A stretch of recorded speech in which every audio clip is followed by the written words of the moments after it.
आदमी पार्टी को आप लोगों ने इतना भारी बहुमत देके जिता के भेजा। हम लोगों का ये फर्ज है कि हम आप लोगों को बताएं कि 100 दिनों के अंदर हम लोगों ने क्या क्या आप लोगों के लिए काम किया। दिल्ली के अंदर दवाइयाँ, कंज्यूमेबल जो सामान है अभी तक सभी हॉस्पिटल्स में अलग अलग खरीदा जाता था। हमारी सरकार ने निश्चय किया है कि सभी दवाइयाँ, पट्टियाँ, जो भी सामान है सब एक जगह से सेंट्रल परचेज अथॉरिटी के थ्रू खरीदा जाएगा। उससे दवाइयों की कीमत भी आधी हो जाएगी और हमारे को सामान की दिक्कत भी नहीं होगी। दिल्ली के अंदर मॉडर्न एम्बुलेंस, अगर किसी का एक्सीडेंट होता है या किसी को जरूरत पड़ती है एम्बुलेंस की, तो उसके लिए 160 एम्बुलेंस खरीदी जा रही हैं और जल्द ही दिल्ली के अंदर वो सड़कों पर दिखाई देने लगेंगी।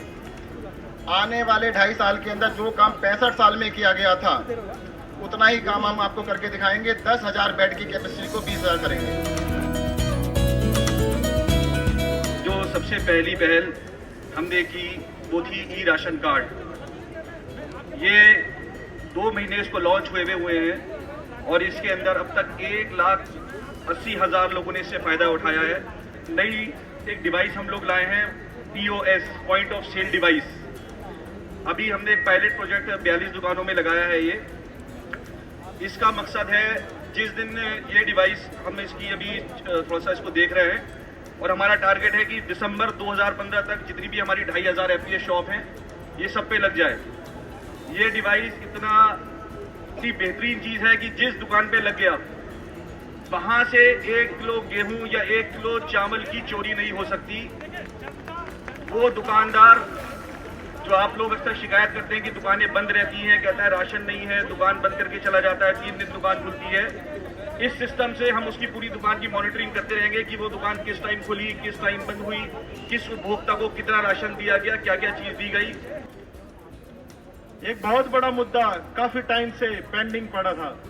पिछली सरकारों ने जानबूझ करके एक राजनीतिक साजिश के तहत हमारे दिल्ली के बुजुर्गों की पेंशनें रोक दी गई थी।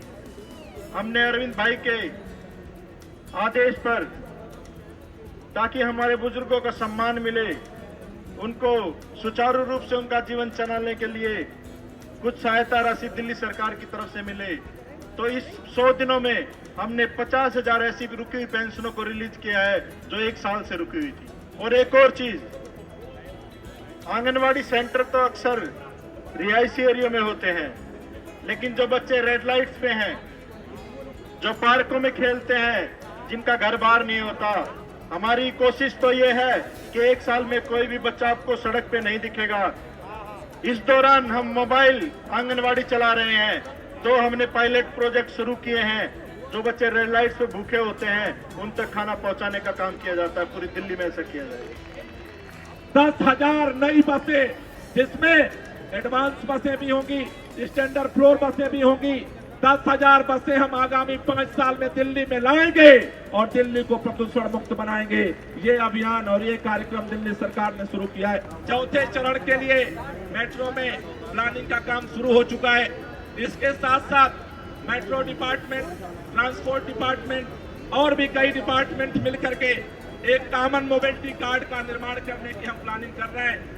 एक कार्ड के दम पर आप मेट्रो में चढ़ना चाहते हो, मेट्रो में चले जाओ, बस में जाना चाहते हो, बस में चले जाओ, आगे हम ऑटो में भी लगाएंगे, ऑटो में चले जाओ। एक कार्ड होगा और पूरे दिल्ली में आपको जाने आने की सुविधा उसके द्वारा प्राप्त करवाएंगे। इसके लिए भी कार्य योजना सरकार तैयार कर रही है।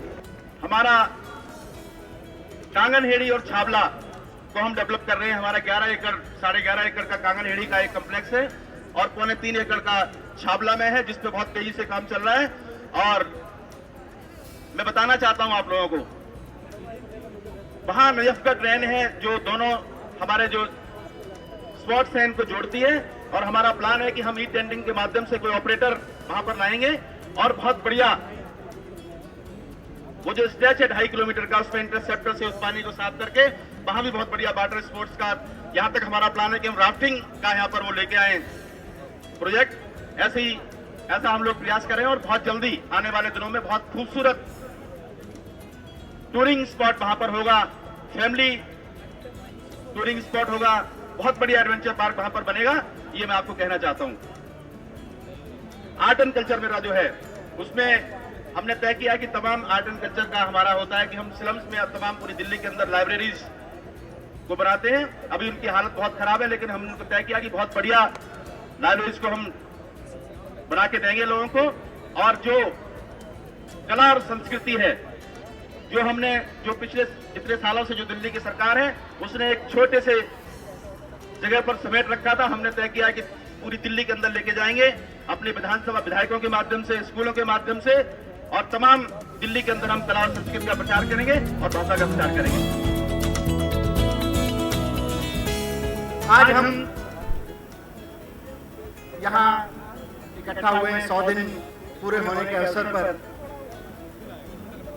ये 100 दिन किसकी वजह से पूरे हुए? ये आप लोगों की वजह से पूरे हुए। आप लोगों ने अगर इस बार 67 मिली होती है, अगर 36 से ज्यादा मिली होती तो पता नहीं 100 दिन